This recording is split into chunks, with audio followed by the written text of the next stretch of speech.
Hello, Spirit Now London and the Gaze of a Parisian. I'm very pleased to welcome you in the exhibition in Paris, Christo and Jean-Claude, Paris, and hope meeting you soon in the reality.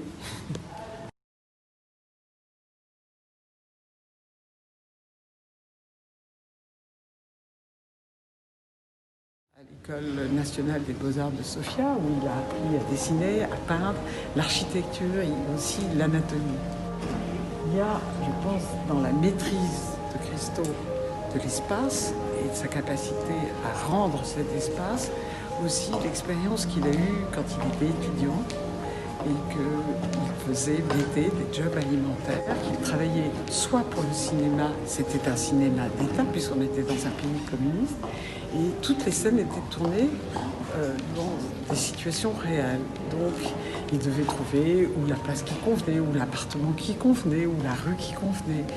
Et il avait aussi travaillé à, je dirais, améliorer le paysage urbain ou même rural quand il y avait des voyages officiels qui étaient organisés afin de donner l'image la plus, je dirais, flatteuse du pays.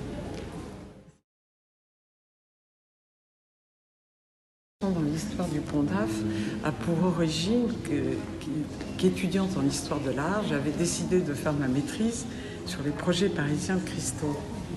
C'est ainsi que j'ai rencontré pour la première fois Christo et Jean-Claude le 13 mai 1981 à l'occasion d'une conférence que Christo donnait à l'École Polytechnique. La maquette devant laquelle je suis est une maquette qui, à l'origine, n'était constituée que du pont lui-même et qui a été réalisée dans les ateliers de la Samaritaine que Maurice Renan, le propriétaire de l'établissement, avait généreusement mis à la disposition de Christo et Jean-Claude pour réaliser cette maquette.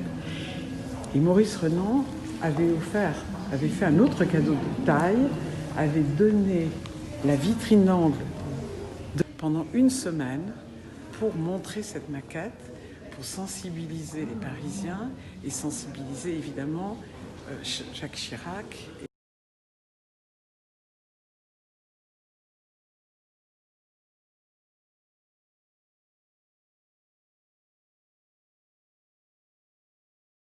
Les projets de Christo et Jean-Claude sont le fruit d'une longue maturation.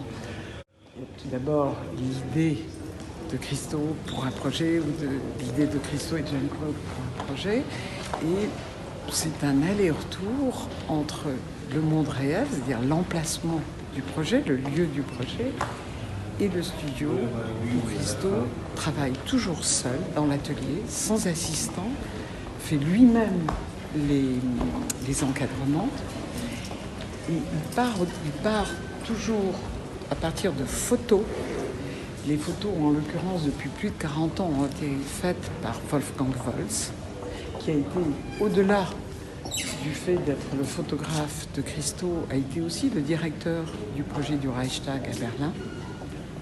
Donc, Christo parle de photos, il fait tout d'abord des petits collages et il décide ou non de faire des œuvres préparatoires qui lui servent à financer les projets, qui sont totalement financés par la vente des œuvres originales, collages, dessins ou éditions.